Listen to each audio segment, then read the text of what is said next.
Welcome to Bible Fiber, where we explore the textures and shades of the biblical tapestry. I'm Shelley Neese, president of the Jerusalem Connection, a Christian organization dedicated to sharing the stories of Israel's people, both ancient and modern. I'm also the author of the book Bible Fiber, a 52-week study of the 12 minor prophets available on Amazon. For the past 4 years, we've embarked on a deep chapter-by-chapter exploration of prophetic text often overlooked by many readers. Now we are doing a 1-year sprint through the foundational text of our faith, the first 5 books of the Bible. And we are committing ourselves to the oldest Bible reading challenge that exists, the Jewish annual reading cycle that divides the Torah into 54 weekly portions. This week's Torah portion is called Noach, and it covers Genesis 6:9 to 11:32. The portion brings us into a world that has devolved into chaos and corruption, just a few generations after the fall of Adam. The opening line is jarring. The Lord saw how great the wickedness of the human race had become on the earth, and that every inclination of the thoughts of the human heart was only evil all the time. And the Lord regretted that he had made human beings on the earth, and his heart was deeply troubled.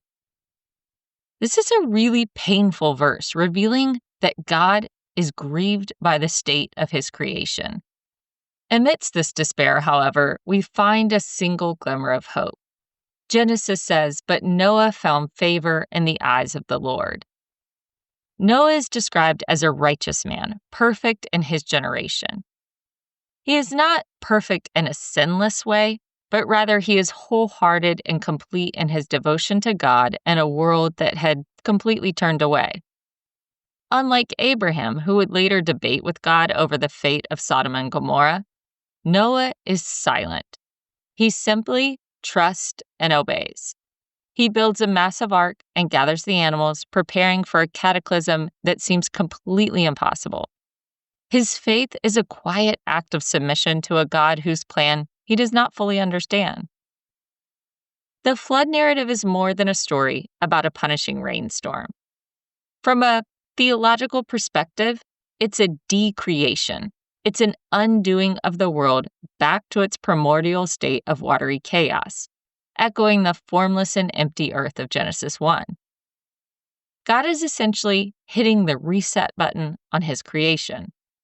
The waters cover the earth again, and all life is swept away, leaving only Noah and his family. The ark becomes a symbol of God's redemptive power, saving a remnant to start over. The take-home message is that sin leads to cosmic chaos and death, but God in his mercy always provides a way for a remnant to survive. After the flood, the Bible says God remembers Noah and the waters recede. As Noah's family and the animals step back onto dry land, they walk into a new creation. Noah immediately builds an altar and offers a sacrifice, and this act of worship marks the new beginning. God's response is a gracious one. He smells the pleasing aroma and promises in his heart never again to curse the ground on account of humans, even though the inclination of the human heart is evil from childhood. To seal this promise, God gives a sign, the rainbow. He says, "I have set my bow in the clouds, and it shall be a sign of the covenant between me and the earth." This is an important moment. It's not a covenant with Noah or a specific nation.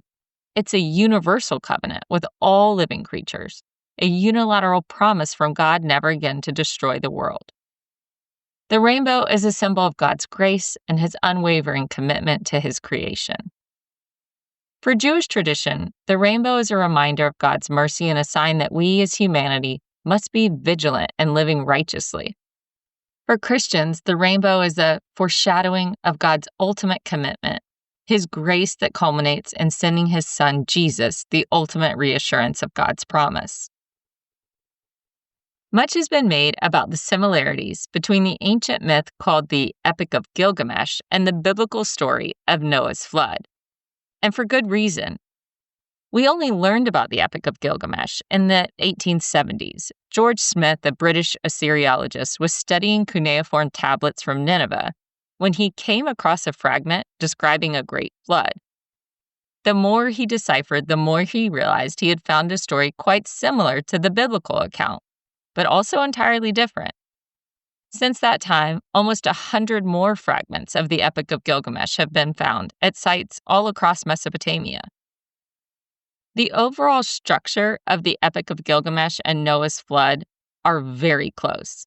They both have a divine decision to flood the earth, the selection of a righteous individual to build an ark, the gathering of animals, the flood itself, the sending out of birds to test if the waters have receded, the ark landing on a mountain, and a subsequent sacrifice after it's all over.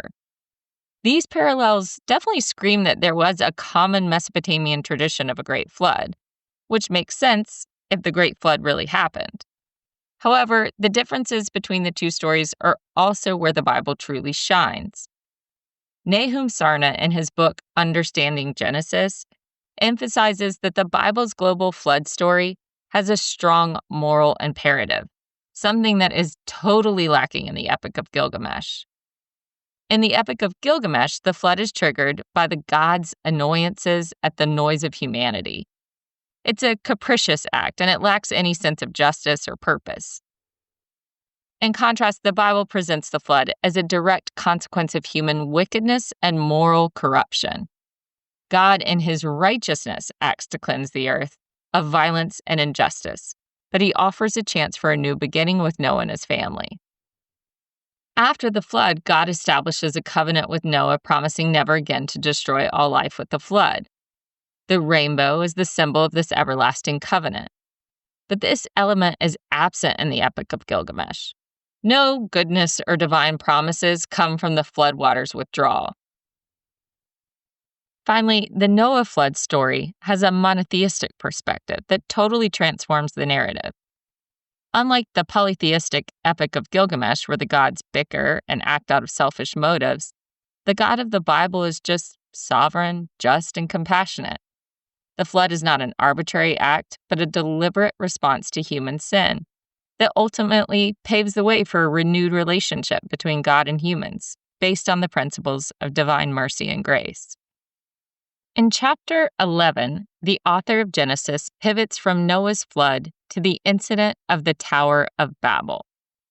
The story describes how the descendants of Noah, speaking a single language, settled in the land of Shinar and decided to build a city with a tower that would reach to the heavens. Their goal was to make a name for themselves and avoid being scattered across the earth. However, God saw their actions as a challenge to his authority and intervened by confusing their language and causing them to disperse throughout the world. The description of the Tower of Babel is strikingly similar to the ziggurats of Mesopotamia, particularly those found in Babylon. They are massive stepped pyramids that were focal points of their cities and symbolized the link between heaven and earth. In fact, the very purpose of these ziggurats was to create a connection between the earthly and divine realms, a physical representation of humanity's attempt to reach the heavens and commune with the gods. The biblical text even notes that they used brick for stone and bitumen for mortar. It was a sophisticated construction technique reminiscent of Mesopotamian architecture. According to rabbinic commentary, their sin was not just pride, but a direct rebellion against God's command to be fruitful and multiply and fill the earth. This command was first given to Adam and Eve, and it was a divine blessing and a call to fill the world with life and goodness. Yet the people of Shinar, in their desire for a centralized power and a singular identity, actively resisted the divine mandate. God, in his mercy, didn't destroy them. Instead, he confused their language and scattered them across the globe. The lesson of Babel is that human unity, when it's built on arrogance and rebellion, is a dangerous and fragile thing. The story of Noah shows that a new world, a fresh start, isn't enough to fix the human heart. Sin continues to be a problem, like the selfish ambitions of the nations in the plains of Shinar. This is where the story of humanity reaches a turning point. With Noah and the promise of the rainbow, God's relationship with all humanity is a general one. But after Babel's failure, God changes his strategy. The stage is set for the next Torah portion, Lech Lecha, where God will no longer deal with all humanity in general, but will choose one man, Abraham, to be the father of a people who will bless all the nations. That's it for this week. Join me next week in reading Genesis 12:1 through 17:27, the portion on Abraham which is called Lech Lecha. Shabbat Shalom and Am Israel Chai.